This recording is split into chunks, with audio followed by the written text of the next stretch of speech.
ಅದ್ಭುತವಾದ ರೀತಿಯಲ್ಲಿ ಈ ರೇಖಿ ಹೀಲಿಂಗ್ ಪ್ರಾಮುಖ್ಯತೆ ಮತ್ತೆ ಬಲಮೆದಲಿನ ಈ ಶಕ್ತಿ ಸಾಮರ್ಥ್ಯಗಳು ಹೇಗೆ ಉಪಯೋಗಿಸ್ಕೊಳ್ಳೋಂಥದ್ದು ತುಂಬಾ ಅದ್ಭುತವಾಗಿ ತಿಳಿಸ್ಕೊಟ್ಟಿದ್ರಿ. ಸೊ ಖಂಡಿತ ಈ ಬಲಮೆದಲಿನ ಭಾಷೆ ಬಲಿಕೆ ಇದೆಯಲ್ಲ, ಆ ಜೊತೆಗೆ ಇನ್ನು ಸ್ವಲ್ಪ ಏನಾದರೂ ಹೆಚ್ಚಿನ ಜ್ಞಾನ ಅವತ್ತು ಅಂದ್ರೆ ನಾವು ಅರ್ಧ ದಿವಸ ಅನ್ಕೊಂಡಿದ್ವಲ್ಲ ಸರ್, ಸ್ವಲ್ಪ ಏನಾದರೂ ಸ್ವಲ್ಪ ಬೇರೆ ಇತರ ವಿಷಯಗಳು ಮುಖ್ಯ ವಿಷಯಗಳು ಸ್ವಲ್ಪ ಇದಕ್ಕೆ ಜೋಡಿಸಿದ್ರೆ ಒಳ್ಳೇದು ಅಂತ. ಯಾಕಂದ್ರೆ ಎಲ್ಲ ಮಿತ್ರರು ಏನಂದ್ರೆ 2 ದಿವಸ ಕಾಲ ಆ, ಅಂದ್ರೆ ಅವ್ರ ಸಮಯ ಮತ್ತೆ ಖರ್ಚುವನ್ನು ವೆಚ್ಚಿ ಬರ್ತಾರಲ್ಲ, ಸ್ವಲ್ಪ ಇದರಲ್ಲಿ ಯೋಚನೆ ಮಾಡಿ ಸರ್. ಅಂದ್ರೆ ತಾವು ಹೇಳ್ತಾ ಇದ್ರಲ್ಲ, ಈ ಬಲಮೆದಲಿನ ಭಾಷೆ ಬಲಿಕೆ ಮೊದಲನೇ ದಿವಸ ರೇಖೆ ಹೀಲಿಂಗ್ ಕರೆಕ್ಟ್, ಸೆಕೆಂಡ್ ದಿವಸ ಬಲಮೆದಲಿನ ಭಾಷೆ ಬಲಿಕೆ ಜೊತೆಗೆ ಇನ್ನೇನಾದ್ರೂ ಚಿಕಿತ್ಸೆಗಳು ಒಂದು ಎರಡು ಯಾವ್ದನ್ನ ವಿಧಾನಗಳು. ಬಲಮೆದುಳಿನ ಭಾಷೆ ಬಳಕೆ ಒಳಗೆ ಹ್ಮ್ ಕಲರ್ ಥೆರಪಿ ಕೂಡ ಇರುತ್ತೆ. ಅದರಿಂದ ಅದ್ರ ಬಗ್ಗೆನೂ ಒಂದ್ ಸ್ವಲ್ಪ ತಿಳ್ಕೊಬಹುದು. ಹೌದು. ಬಲಮೆದುಳಿನ ಭಾಷೆ ಅನ್ನೋದು ನಾವು ತಿಳ್ಕೊಂಡಂಗೆ ಅಷ್ಟು ಸುಲಭ ಅಲ್ಲ. ಅದು ಅದ್ಭುತವಾದಂತ, ಅದನ್ನ ನಾವು ತಿಂಗಳುಗಟ್ಲೆ ಮಾತಾಡಿದ್ರೆ ಮುಗಿಯೋದೇ ಇಲ್ಲ.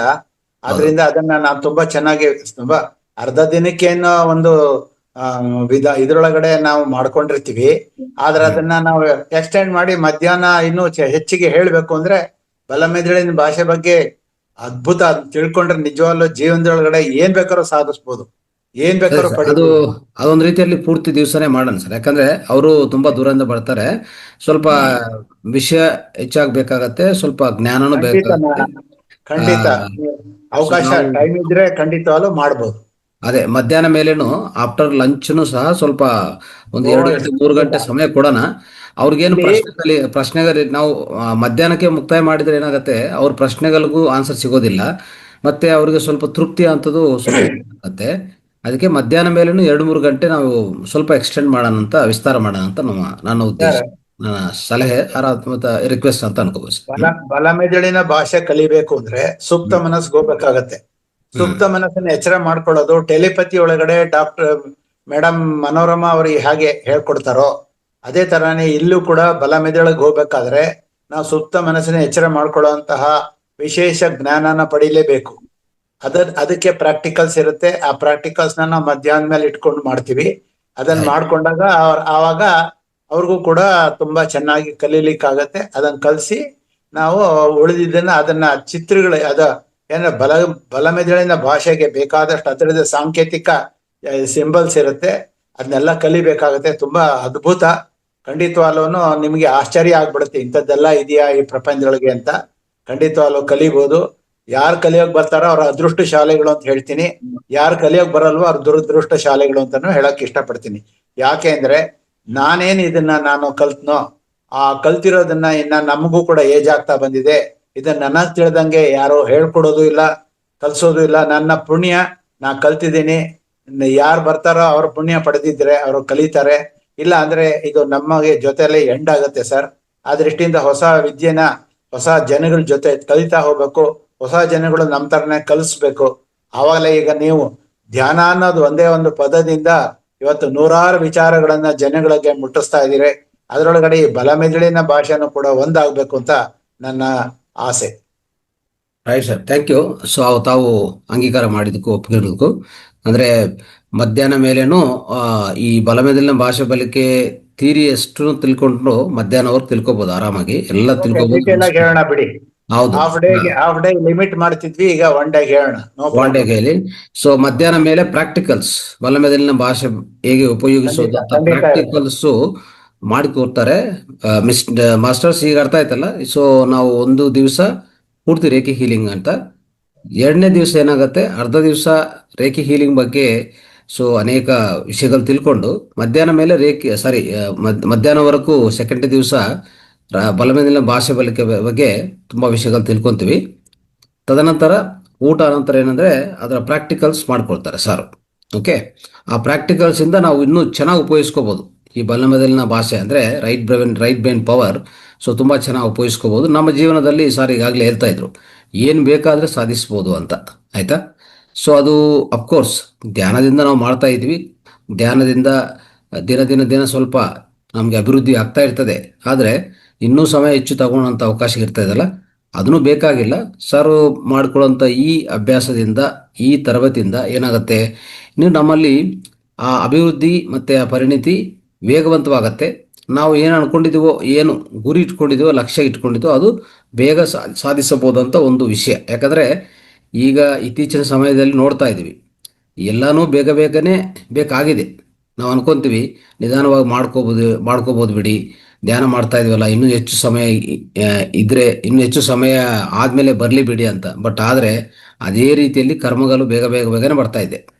ಆಯಿತಾ, ಎಲ್ಲಿನೂ ಬಿಡ್ತಾ ಇಲ್ಲ. ಆ ಕರ್ಮಗಳು ಸಹ ಬೇಗ ಬೇಗ ಬೇಗ ನಮ್ಮನ್ನು ಅಟ್ಯಾಕ್ ಮಾಡ್ತಾನೇ ಇದೆ. ಅದಕ್ಕೂ ತಕ್ಕ ನಮ್ಮ ಸಾಮರ್ಥ್ಯ ಹೆಚ್ಚು ಮಾಡ್ಕೊಂಡಿಲ್ಲ ಅಂದರೆ ನಾವು ರೋಗಗಳಿಗೆ ಒಳಗಾಗ್ತೀವಿ, ಇಲ್ಲಾಂದರೆ ಕಷ್ಟಗಳಿಗೆ ಒಳಗಾಗ್ತೀವಿ, ಇಲ್ಲಾಂದರೆ ದುಃಖಗಳಿಗೆ ಒಳಗಾಗ್ತೀವಿ. ಇವೆಲ್ಲನೂ ನಾವು ಅನ್ನೆಸರಿಯಾಗಿ ಈ ಯಾಂತ್ರಿಕ ಜೀವನದಲ್ಲಿ, ಈ ಪ್ರಾಪಂಚಿಕ ಜೀವನದಲ್ಲಿ ಬಾಧೆಗಳು ಹೆಚ್ಚು ಅನುಭವಿಸ್ತಾ ಇರೋದ್ರಿಂದ ಅದಕ್ಕೂ ಬದಲಾಗಿ ಏನು ಮಾಡಬೇಕು, ಈ ರೀತಿಯಲ್ಲಿ ಹೆಚ್ಚಿನ ಸಾಮರ್ಥ್ಯ ಇರುವಂಥ ಈ ಟೂಲ್ಸನ್ನು ನಾವು ಕಲಿಬೇಕು. ಹೆಚ್ಚಿನ ಸಾಮರ್ಥ್ಯ ಕೊಡುವಂಥ ಟೂಲ್ಸ್ ಇವೆಲ್ಲ ನಮ್ಮ ಸಾಮರ್ಥ್ಯವನ್ನು ಹೆಚ್ಚು ಮಾಡುತ್ತವೆ. ನಮ್ಮ ಒಳಗಡೆ ಇರುವಂಥ ಅತೀಂದ್ರಿಯ ಆಂತರಿಕ ಶಕ್ತಿಗಳನ್ನು ಒಂದು ರೀತಿಯಲ್ಲಿ ಉತ್ತೇಜಿತ ಮಾಡುತ್ತವೆ, ಅಂದರೆ ಉದ್ದೀಪನ ಮಾಡ್ತವೆ. ಆವಾಗ ನಮಗೇನಾಗುತ್ತೆ, ಪ್ರತಿಯೊಂದು ಈಸಿಯಾಗಿ ನಾವು ಸಾಧಿಸ್ಬೋದು ಈ ಭೂಮಿ ಮೇಲೆ. ಆಯಿತಾ, ಆನಂದವಾಗಿ ಜೀವಿಸಬಹುದು, ಆರೋಗ್ಯವಾಗಿ ಜೀವಿಸಬಹುದು, ನೆಮ್ಮದಿಯಾಗಿ ಜೀವಿಸಬಹುದು. ಸೊ ಇದರ ಈ ಕೋರ್ಸ್ ಪ್ರಾಮುಖ್ಯತೆ ಸರ್ ಇದು ತುಂಬ ಅದ್ಭುತವಾದ ರೀತಿಯಲ್ಲಿ ಹೇಳ್ಕೊಟ್ಟಿದ್ದಾರೆ.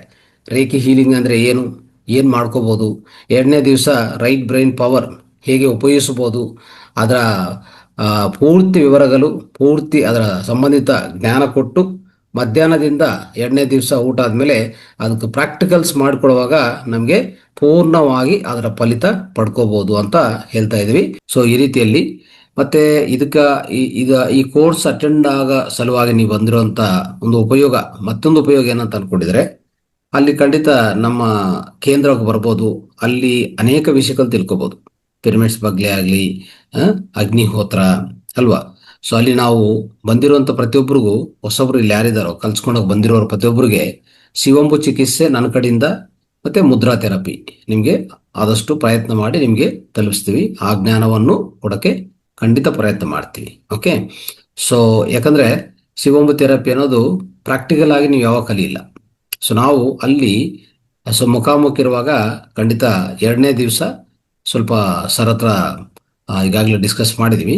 ಸೊ ಈಗ ಹೇಗೆ ರೈಟ್ ಬ್ರೈನ್ ಪವರ್ ಅನ್ನೋದು ಫಸ್ಟ್ ಹಾಫ್ ಡೇ ಹಾಕೊಂಡು, ಸೆಕೆಂಡ್ ಹಾಫ್ ಡೇ ಅಲ್ಲಿ ಪ್ರಾಕ್ಟಿಕಲ್ಸು ಮತ್ತೆ ಈ ಶಿವಂಬು ಮತ್ತೆ ಸ್ವಲ್ಪ ಇಂಪಾರ್ಟೆಂಟ್ ಮುದ್ರಗಳು ಏನಿತ್ತದೋ, ಸೊ ಈ ಜ್ಞಾನವನ್ನು ಮತ್ತೆ ಅಲ್ಲಿ ನಾವು ಜೋಡಿಸಿ ನಿಮಗೆ ತಲುಪಿಸೋಕೆ ಪ್ರಯತ್ನ ಮಾಡ್ತೀವಿ. ಸೊ ಅದಕ್ಕೋಸ್ಕರ ಇವೆಲ್ಲ ಗಮನದಲ್ಲಿಟ್ಕೊಳ್ಳಿ.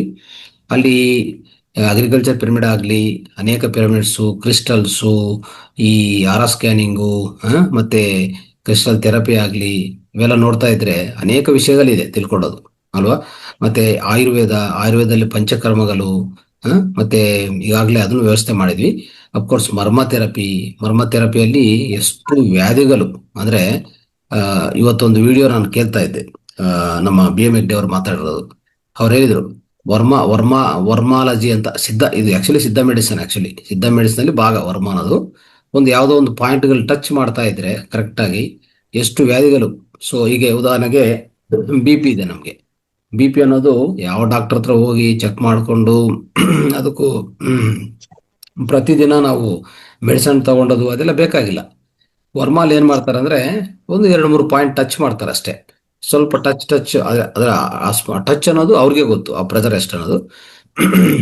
ಅಫ್ಕೋರ್ಸ್ ಅದು ಕಲಿಸ್ಕೊಡೋದು, ವರ್ಮ ಬಗ್ಗೆ ಪೂರ್ತಿ ಕಲಿಸ್ಕೊಡೋದು. ಮತ್ತೆ ನಾವು ಇನ್ನೊಂದು ಕಾರ್ಯಾಗಾರ ಮಾಡ್ತಾ ಇದೀವಿ, ಅದೊಂದು 4 ದಿನಗಳ ಕಾರ್ಯಾಗಾರ.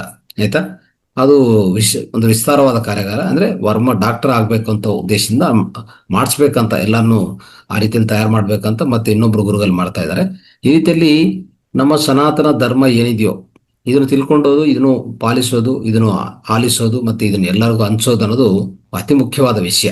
ಆಯ್ತಾ, ಇದನ್ನು ಹೆಚ್ಚಿನ ರೀತಿಯಲ್ಲಿ ಪ್ರಚಾರ ಮಾಡ್ಬೇಕು ನಾವು. ನೋಡಿ, ಯಾರೋ ಒಂದು ಯುರೋಪಿಂದ ಮತ್ತೆ ಅಮೆರಿಕದಿಂದ, ಇಂಗ್ಲೆಂಡಿಂದ ಬಂದಿರುವಂತ ಮೆಡಿಸನ್ ಅನ್ನು ನಾವು, ಇಂಗ್ಲಿಷ್ ಮೆಡಿಸನ್ ಎಷ್ಟು ಪ್ರಚಾರ ಮಾಡ್ತೀವಿ.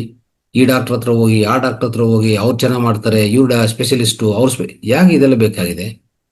ಎಷ್ಟು ತೊಂದರೆಗಳಾಗ್ತಾ ಇದೆ ಅಂತ ಗೊತ್ತಲ್ಲ ನಿಮ್ಗೆ. ಇಲ್ಲಿ ನಾನು ಅದಕ್ಕೆ ಹೇಳ್ತಾ ಇದ್ದೇನೆ, BM ಹೆಗ್ಡೆ ಅವರು ಒಂದು ಚೆನ್ನಾಗಿ ಬಳಸ್ತಾರೆ, ಕ್ವಾಂಟಮ್ ಹೀಲಿಂಗ್ ಅಂತ ಈಗಾಗಲೇ ಹೇಳ್ತಾ ಇದ್ದೀವಲ್ಲ. ಅಂದ್ರೆ ಅದರಲ್ಲಿ ಎಲ್ಲ ಭಾಗ ಕ್ವಾಂಟಮ್ ಹೀಲಿಂಗ್ ಅಂದ್ರೆ ಏನಂದ್ರೆ ಅದರಲ್ಲಿ ಇವೆಲ್ಲ ಭಾಗ ಯಾವುದು ಪ್ಲೇಸಿಬೋ ಎಫೆಕ್ಟ್ ಆಗಲಿ, ರೇಖಿ ಹೀಲಿಂಗ್ ಆಗಲಿ, ರೈಟ್ ಬ್ರೈನ್ ಪವರ್, ಇದೆಲ್ಲ ಎಲ್ಲಾನು ಅದರಲ್ಲಿ ಒಂಥರ ಎಲ್ಲ ಎನರ್ಜಿ ಕೆಲಸ. ಇವೆಲ್ಲ ಶಕ್ತಿ ಉಪಯೋಗಿಸ್ಕೊಂಡು ಮಾಡುವಂತ ಕೆಲಸಗಳಿವೆಲ್ಲ. ಆಯ್ತಾ? ಈ ಚಿಕಿತ್ಸೆಗಳಂತ ಹೇಳ್ಬೋದು. ಇದನ್ನೇ ಮುಂದಿನ ಫ್ಯೂಚರ್ ಅಂತ ನಾನು ಮತ್ತೆ ಮತ್ತೆ ಹೇಳ್ತಾ ಇದ್ದೀನಿ. ಇದನ್ನೇನ ಏನಂತ ಕರಿತೀವಿ ಅಂದ್ರೆ ಇಂಟಿಗ್ರೇಟೆಡ್ ಸಿಸ್ಟಮ್ ಆಫ್ ಮೆಡಿಸಿನ್ ಅಂತ ಕರಿತೀವಿ. ಇಂಟಿಗ್ರಲ್ ಮೆಡಿಸನ್ ಬರ್ಕೋಲಿ ಬೇಕಂದ್ರೆ ಈ point very important. Integrated system of medicine. ಆಯ್ತಾ? ಮಾಡರ್ನ್ ಮೆಡಿಸನ್ ಪದನೇ ಇಲ್ಲ, ನಿಮ್ಮ ಮೈಂಡಿಂದ ಪೂರ್ತಿ ತೆಗೆದುಬಿಟ್ಟು ಸೊ ತುಂಬಾ ದೂರ ಹಾಕಿ ಸಾಕು. ಆಯ್ತಾ? Integrated system of medicine, integral medicine. ಇನ್ನು ಹೇಳ್ಬೇಕಂದ್ರೆ ಮಾಡರ್ನ್ ಇಂಡಿಯನ್ ಮೆಡಿಸನ್ ಬರ್ಕೊಳ್ಳಿ. Modern Indian medicine, MIM. Next ಬರೋದಿದೆ.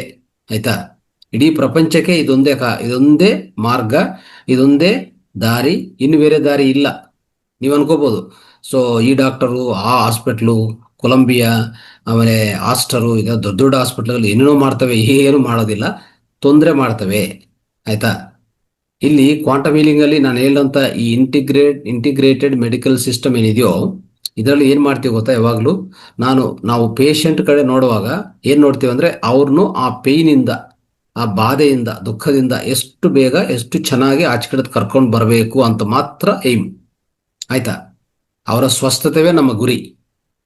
ಇಲ್ಲಿ ಯಾವುದೇ ರೀತಿಯಲ್ಲಿ ಅವ್ರ ಪರ್ಸ್ ಕಡೆ ನೋಡೋದು, ಅವರ ಹಿಂದಿನ ಬ್ಯಾಕ್ ಗ್ರೌಂಡ್ ನೋಡೋದು, ಇವ್ರಿಗೆ ಎಷ್ಟು ಇನ್ಶೂರೆನ್ಸ್ ಅಂತ ನೋಡೋದು, ಇವ್ರಿಗೆ ಮನೆಯಲ್ಲಿ ಎಷ್ಟು ಪಾಸ್ತಿಗಳಿದೆ ಅಂತ ನೋಡೋದು, ಅದು ಹೇಗೆ ನಾವು ಬಳಸ್ಕೋಬಹುದು, ಅವನು ಯಾವ ರೀತಿಯಲ್ಲಿ ಹೆಚ್ಚು ವಸೂಲು ಮಾಡ್ಬೋದು, ಇದೆಲ್ಲ ನೋಡೋದಿಲ್ಲ. ಈ ಮೆಡಿಕಲ್ ಸಿಸ್ಟಮ್ ಏಮ್ ಅದಲ್ಲ. ಅರ್ಥ ಆಯ್ತಾ? ಸೊ ಇದು ನಮ್ಮ ಫ್ಯೂಚರ್. ಅದರ ಭಾಗವಾಗೇ ಸರ್ ಇವತ್ತು ಈಗ 7th 8th ಫೆಬ್ರವರಿಯಲ್ಲಿ ಹೇಳ್ಕೊಡ್ತಾರೆ ಅಂತ. ಈ ಕ್ವಾಂಟಮ್ ಹೀಲಿಂಗ್ ಆಗಲಿ, ರೈಟ್ ಬ್ರೈನ್ ಪವರ್ ಯೂಸೇಜ್ ಆಗಲಿ, ಈ ಎರಡೂ ಅದರಲ್ಲಿ ಭಾಗವೇ. ಇಂಟಿಗ್ರಲ್ ಮೆಡಿಕಲ್ ಸಿಸ್ಟಮ್ ಅಲ್ಲೇ ಭಾಗ. ಅರ್ಥ ಆಯ್ತಾ? ಸೊ ದಯವಿಟ್ಟು ಇದ್ರು ಬಳಸ್ಕೊಳ್ಳಿ, ಯಾರು ಮಿಸ್ ಮಾಡಬಾರ್ದು ಅಂತ ಮತ್ತೆ ಪದೇ ಪದೇ ಹೇಳ್ತಾ ಇದೀವಿ.